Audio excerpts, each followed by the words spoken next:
Hello again, everybody. Thank you for coming on and watching a new video. I am back again with another unboxing. Now, this unboxing, I am very excited to do this review. Apparently, this is a gift set that comes every few years, and I'm so elated that although it's sold out online, I was able to find it in my local Chanel beauty boutique. And this specific Chanel is specific for all of their beauty and skincare items. So I'm not surprised that they did have a few of them in stock.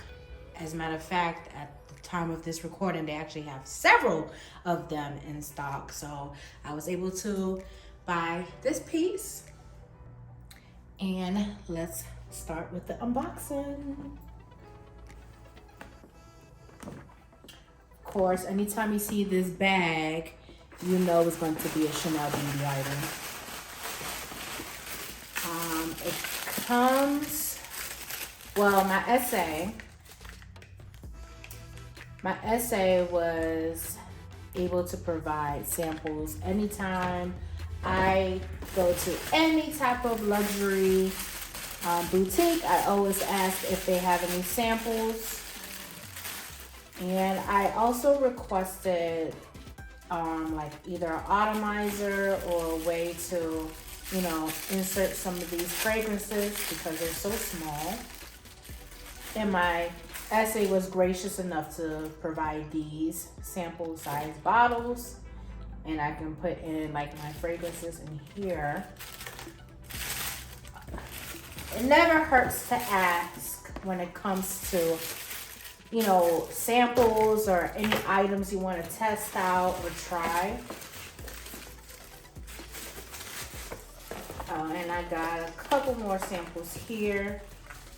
This right here is their, a lip color. I did not see that. But that's all that's in here. But this is it. This is it. And I am going to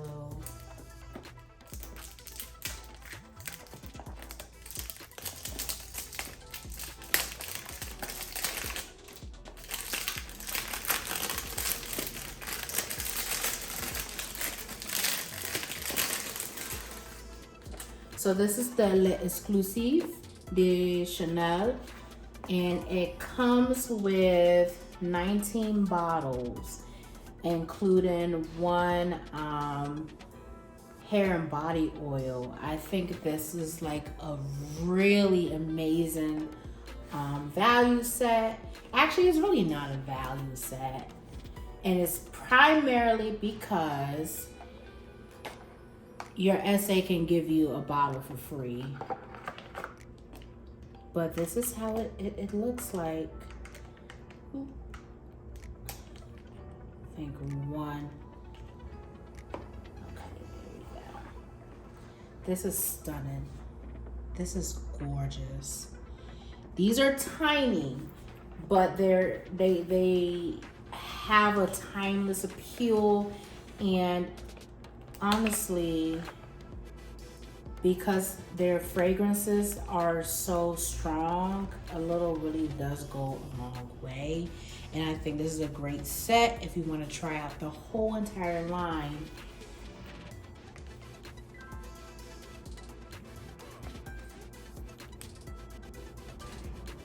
Okay, so I just wanted to provide you a brief overview of what is in this gift set. So it has the Huile Dolce. I'm sorry, I'm not a French speaker, so if I am enunciating things wrong, please forgive me. But again, this is their hair and body oil, and it comes in this cute little size. And then this right here is their Eau de Cologne, Chanel. I have my iPad here where I can give you a brief overview of each perfume or fragrance scent. Now, it comes in two sizes. It has a 6.8 size and a 2.5 ounce size. That retails for $250 and $375 USD. According to the Chanel website, this piece is supposed to smell like a bouquet of wild flowers, and it conjures the image of endless green fields peppered with the dots of color. The scent of summer afternoons, endless and carefree. That's according to the Chanel website. So let me see if I smell it and if the smell is reflective of the description. I definitely do smell the citrus notes that it carries instantly. And it is a very strong, not strong, but it is a very summery springtime scent. So I do agree with that. So according to the Chanel website, it was composed by Jacques Polge, a creative Chanel fragrance from 1978 to 2014.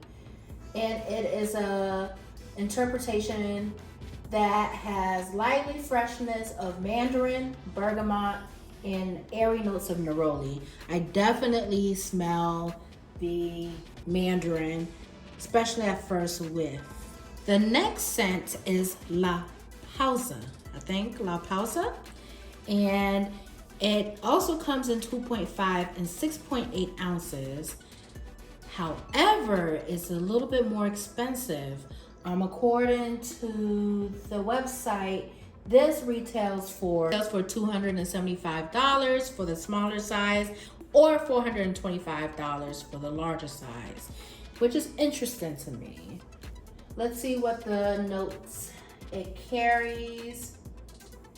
It has powdery nuances of iris pallida, heightened with notes of pink pepper and vetiver, and it's supposed to be inspired by the azure skies of Roquebrune, which is Chanel's villa towered above the Mediterranean waters. It's surrounded by lavender and the blue of the earth, air, and sea. It evokes the feeling of this peaceful haven. That is the inspiration of this fragrance. And let me smell it right now. It's definitely a powdery floral scent.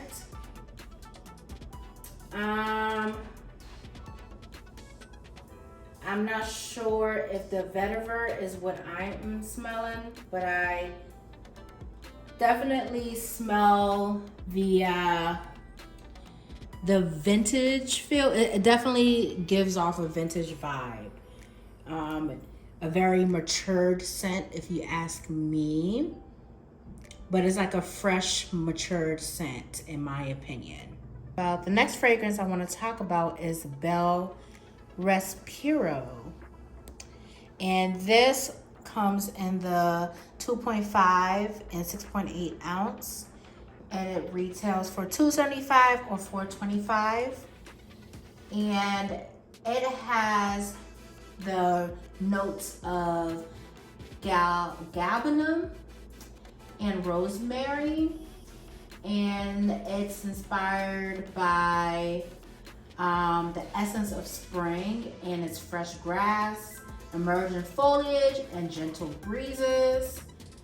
It translates to deep breath, a fitting name for the bucolic country where Mademoiselle enjoyed the simple pleasures of a springtime nap, caressed by the breeze and magic of garden in bloom.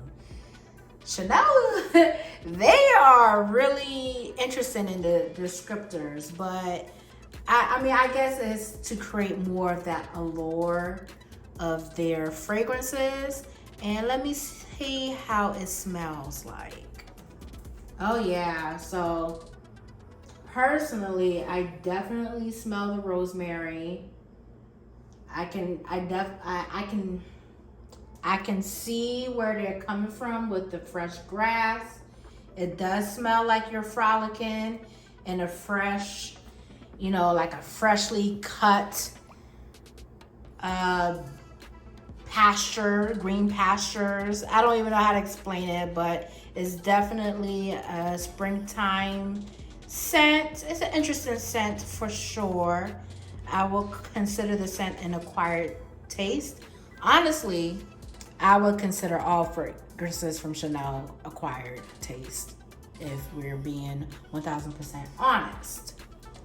The next scent is Gardenia, and I think this is probably one of the more popular scents of the Le Exclusif line. And this retails also for $275 and $425. I'm just going to make the assumption that all of the fragrances that is not like the cologne or the hair and body oil, they're going to retail this price or these prices. So Gardenia has notes of jasmine and orange blossom, according to this site, for a lush floral trail. And Ernest Beau, the first director of Chanel fragrance, composed this scent in 1925. It is inspired by a whirl of white petals followed Gabrielle Chanel wherever she went, appearing on the brim of a hat, a buttonhole, a piece of jewelry. In the image of this flower, Mademoiselle created Gardenia in 1925. So this is probably way more, or this is probably the most famous scent because of how old it is. The scent is almost 100 years old now. So it's really cool to know that little bit of history. Now let me see how it smells like. Yep, it's definitely very floral. I smell the jasmine for sure. It's very, very floral. And there is a sense of, it's kind of weird to explain, but it does smell like I'm smelling history here. This scent here, it's almost like, I don't want to call it too grandma-like. I know some people will argue it does smell like a grandma, but it maybe this is the newer interpretation of this scent, but it does smell slightly a bit more fresher than your standard typical grandma scent. Another famous Chanel scent is their beige perfume. And this is composed of an intense floral accord of hawthorn and frangipani, subtly enhanced with notes of honey. Apparently, it is inspired by sandy beige, honey beige, clay beige, whitish beige. Gabrielle Chanel loved the infinite variation of this natural, elegant color with which she surrounded herself, taking refuge from the chaos of life. So, if Gabrielle Chanel was living in this era, she probably would love it, because I know we live in an era of quote-unquote modernism and minimalism, and a lot of the aesthetic looks is beige color, white color, tan, that whole neutral color palette. So this is right up her wheelhouse here. So it's interesting that they named this fragrance essentially inspired by her favorite color or favorite aesthetic, which is beige. And let me smell it now. Beige smells kind of like gardenia to me. I'm curious to know what is that note that I'm smelling. There's a similar note to gardenia that I'm smelling in beige. I don't smell notes of honey here. And I'm not exactly sure what hawthorn and frangipani is. But yeah, I definitely smell those floral notes. I personally think that gardenia and beige do have a similar scent palette, I guess, if that makes sense. The next fragrance here is their number 22 scent. It was created in 1922. So 101 years ago now. This seductive scent is a light variation of the legendary number 5 fragrance developed a year earlier by Gabrielle Chanel and Ernest Beau, the first director of Chanel. It is delicately fashioned with a smooth, tender, and powdery accord of tuberose, rose, and orange blossom. Number 22 resonates with an absolute femininity.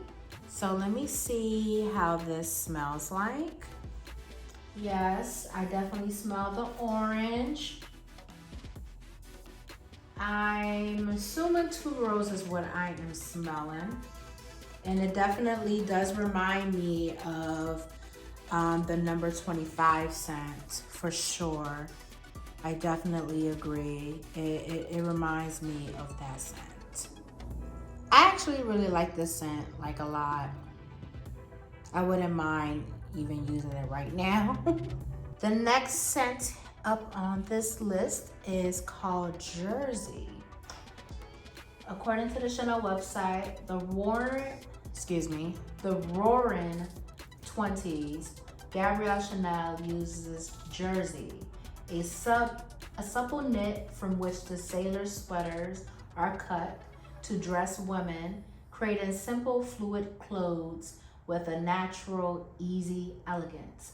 This soft fragrance evokes the same delight of freedom. And it was composed by Jacques Polge, creative Chanel, from 1978 to 2014.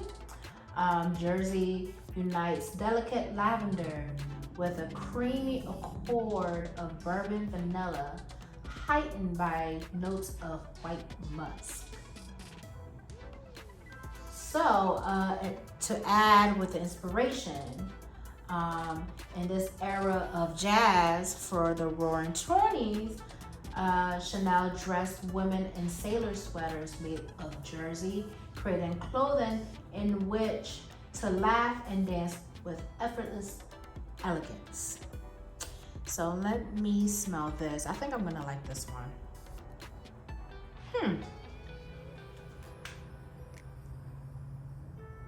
I'm not sure how I feel about this one. It don't smell bad. I'm not sure exactly what I'm smelling. I don't even know how to explain this. It smells, I don't know. I don't know how to explain this scent. I don't hate it at all. I do think it still falls in the same line or the same vein as the beige and gardenia scent for sure. And I guess it makes sense because a lot of these scents are almost, if not over 100 years old. So I do believe that the scents are or were a reflection of the times that Chanel was living in. I don't want to call it timeless scents, mainly because to me it does smell a little dated, if that makes sense. And it goes back to what I was saying earlier. A lot of these scents are a reflection of the sign of the times that Chanel was probably living in. And it leans masculine, a little bit floral. Actually, no, heavy on the floral. Definitely on the unisex side, but it smells a little dated, which is a common critique that a lot of people have with Chanel fragrances in general. Like I said earlier in the video, Chanel fragrances are an acquired taste. The next scent is Boy Chanel. And I think Boy is another classic Chanel fragrance scent. According to the website, it says in her younger years, Chanel met Arthur Boy Capel, an elegant British polo player. He was her great love and the first to encourage her life as a designer. Inspired by the bond that united them, this vibrant fragrance challenges tradition and transcends genre. And it is composed with lavender and geranium notes and is heightened with exquisite woody notes. So let me see how this smells like to me. Oh, it's definitely a bold scent. It definitely is. I actually like this scent.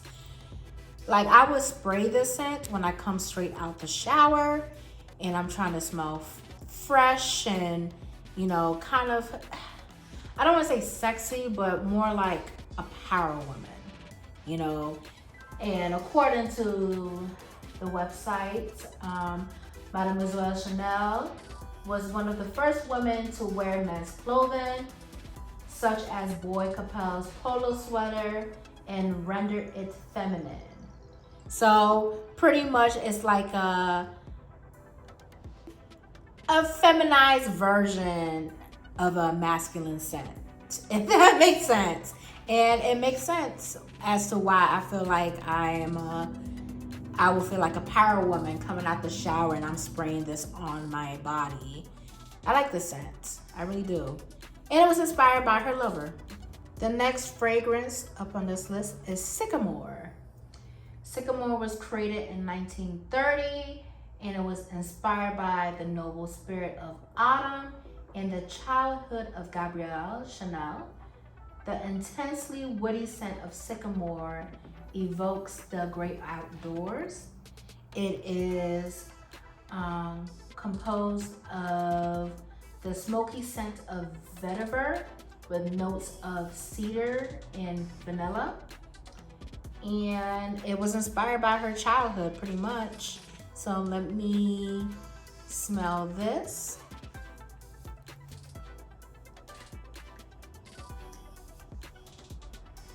Yep, I definitely smell that vetiver for sure. I smell the hints of cedar. The vanilla is not strong to me. Maybe it's one of those scents that, if anything, all of these scents, it's one of those things where you gotta put it on your body and allow your body chemistry to, you know, bring forth the other notes that is contained in these fragrances. But I'm not mad at this one. I like this one too. So number 22, Boy and Sycamore are my top scents so far. The next scent is number 18 by Chanel. It is a sweet, fruity fragrance that conjures the splendor of Place Vendôme The landmark's distinctive octagonal shape inspired many of Gabrielle Chanel's creations, from the design of her fragrance flacons to the dials of her watches. This address is where the Chanel fine jewelry boutique shines today at number 18. Interesting. It is a scent made in an image of precious stones, unique and intense. The warmth of ambrette seeds, enhanced with notes of white musk and geranium, unfurls to leave a vibrant trail. Let me see how this smells. And to be specific, 18 Place Vendôme is where the most sparkling Chanel jewelry pieces are presented and the inspiration behind this fragrance. I'm not sure what I smell. I think it's the ambrette seeds because it's a very distinctive smell. I'm not mad at this. And again, another scent that I will consider an acquired taste. I will probably wear this before I will wear number 5 for sure, but I will prefer number 22 to this. This scent right here is 31 Rue Cambon, and obviously is named after where Chanel's most famous boutique location is located in Paris. It has the notes of Chypre, or is it sheep? I think it's Chypre or Kuiper. Accord, heightened with notes of iris, black pepper, and vetiver. And let me see how this smells like.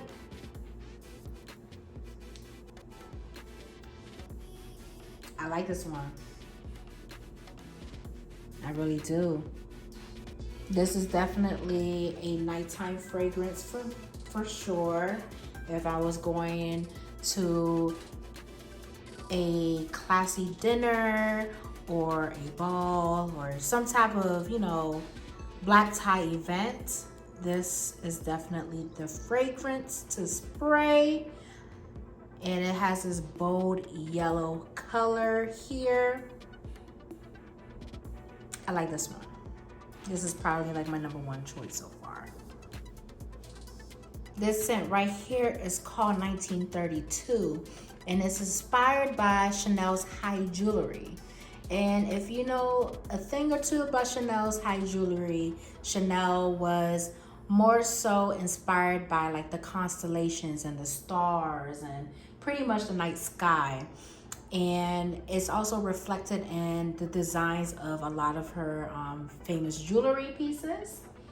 It has a notes of jasmine with pear and grapefruit. It also has iris and vetiver. So let me smell this. I have a feeling this is also gonna smell vintage as well. It's definitely right up that Sycamore alley. I think it's the vetiver. The vetiver is clearly the note that's been making a lot of these fragrances a very distinct scent, and that vintage matured scent. But this smells good. This is not bad at all. The next scent in this list is the Bois de Ile. I think that's how you pronounce it. Bois de Ile? I don't know. Please bear with me, y'all. It was inspired by the late nights of the roaring 20s and like the nightlife that used to happen in Paris. Chanel was inspired by that Art Deco, modern jazz, that whole vibe.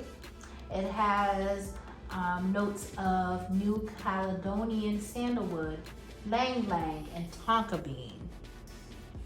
And let me smell this.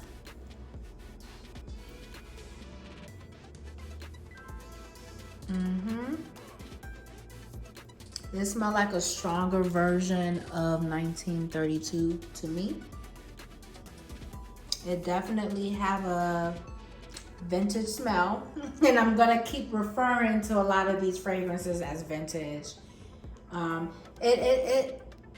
It's not bad. I'm definitely going to refer to a lot of these scents as vintage, but I mean, it is what it is. I don't think it's a bad scent at all. I just don't think it'll be for everybody. Will I wear this personally? Probably not. So I'm glad I actually got this size and not a full size bottle. This scent here is called Misia, and it was composed by Olivier Polge, Chanel in-house perfume creator. It was inspired from the excitement of opera dressing rooms with their bouquet of flowers, delicate powder boxes, and lipstick. It has notes of rose, violet, and iris, and is warmed with benzoin and tonka bean. Let me smell this.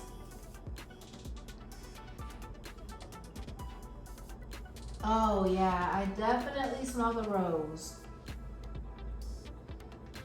Definitely smell the rose for sure. And if anything, this scent kind of smells like some of her skincare products to me. There's a few skincare products that I've smelled that reminds me of this scent. The next fragrance here is 1957. And I'm not gonna lie, I really do like a lot of the names of these fragrances, especially like the ones that are named after years. It goes to show you that these are important, pivotal periods of time in Chanel's career. And this was the year that Chanel received Neiman Marcus Fashion Award for her world-renowned talent and audacity to seize, reinvent, and magnify rare materials. The 1957 fragrance embodies this spirit, which is signature to the heart of every Chanel creation. It has notes of bergamot, iris neroli, woody notes of cedar, powdery accents, and a hint of honey. So let's see. Yep, I smell the iris and neroli for sure. It definitely have its powdery accents. But a lot of these scents, to be honest, are complementary to each other. And it's primarily because she uses a lot of the similar notes. Yeah, it's on the same realm as gardenia, in my opinion.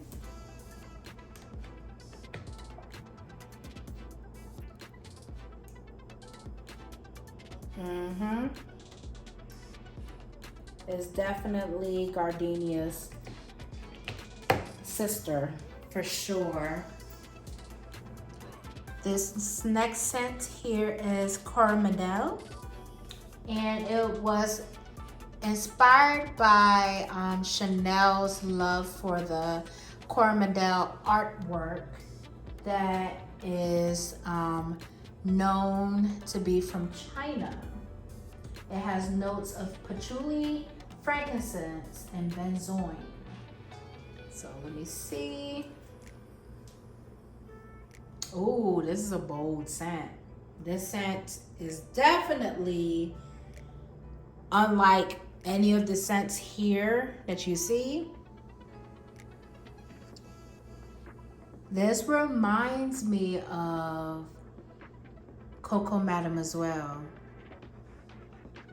This is definitely in the same vein as Coco Mademoiselle perfume, for sure. Actually, this is my number 2 favorite fragrance. I don't know if it's mainly because this smells so different from the rest. Like 31 Rue Cambon smells completely different from the rest. So I am happy that this is like a more striking scent. I would definitely wear this on a night out, on a date night, for sure. It definitely still has that vintage-esque vibes, but it's not too matured, if that makes sense. It's not too, you know, it doesn't give me the same vibe as a White Diamonds, if that makes sense. This next scent here is called Cœur de Rusi. I don't know if I said it right, but it was inspired by, there was a Russian Grand Duke named Dmitry Palovich that went into exile back in 1920.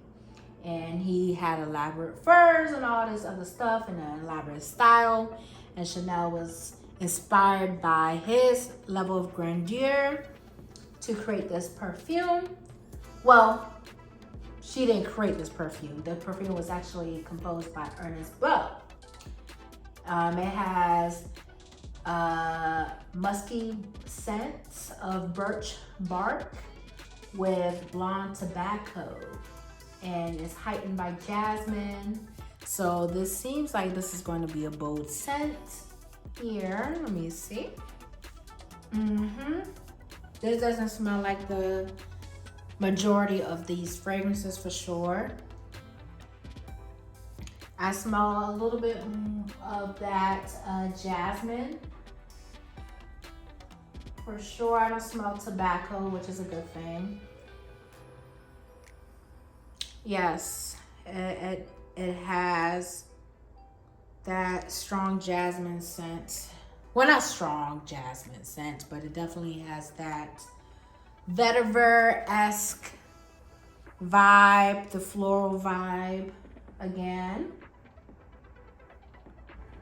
Last but not least, we have Le Lion. And this was inspired by her sign. She is a Leo. She was born August 19, 1883. For all my Leos, this one is for you. It has leathery notes of labdanum and patchouli, and is softened by vanilla, bergamot, and lemon. So let's see how this smells like. I like this one a lot too. Yeah, this one smells good. I definitely smell that bergamot and some lemon. It'll make a great spring summer scent for sure. But yes, this is Le Lion. So this is the entire scent. So for the most part, to summarize, a lot of the majority of the scent does have that vintage vibe that not everybody will be really into. And it's just a reflection of the times that Gabrielle Chanel was in. And I would never knock it completely down. I know it's not for everybody. This is primarily a collector's item if you're a Chanel lover, if you're into, you know, fragrance collections. I know for me, I am a sucker for mini fragrances and they're like mini bottles and packaging. I definitely have like my top favorites that I like, Le Lion being one of them. I believe I said Coromandel was another one.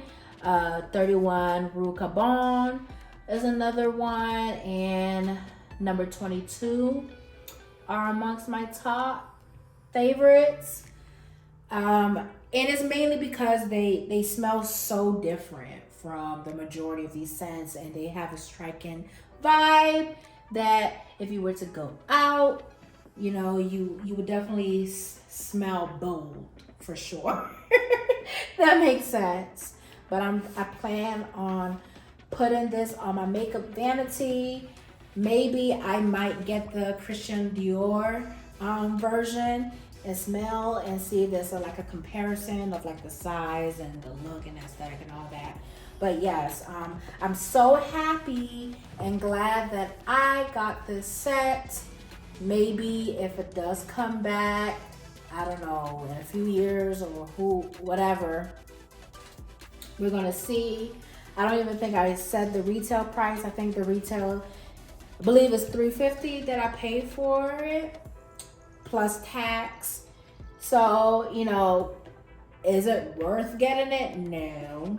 Most Chanel items is never worth the price that you get it for, but if you are a collector, you know, this is something to have, and I think you do get a great value for the amount of items that you get in one set and the ability to test out and try out the entire fragrance set. So, I mean, I really would say it's subjective. I appreciate you guys again for watching this video. If you have any thoughts or any commentary or suggestions or anything like that, feel free to provide them down below in the comments. Please like and subscribe this video, and of course share. And until next time, you guys, thank you. Bye.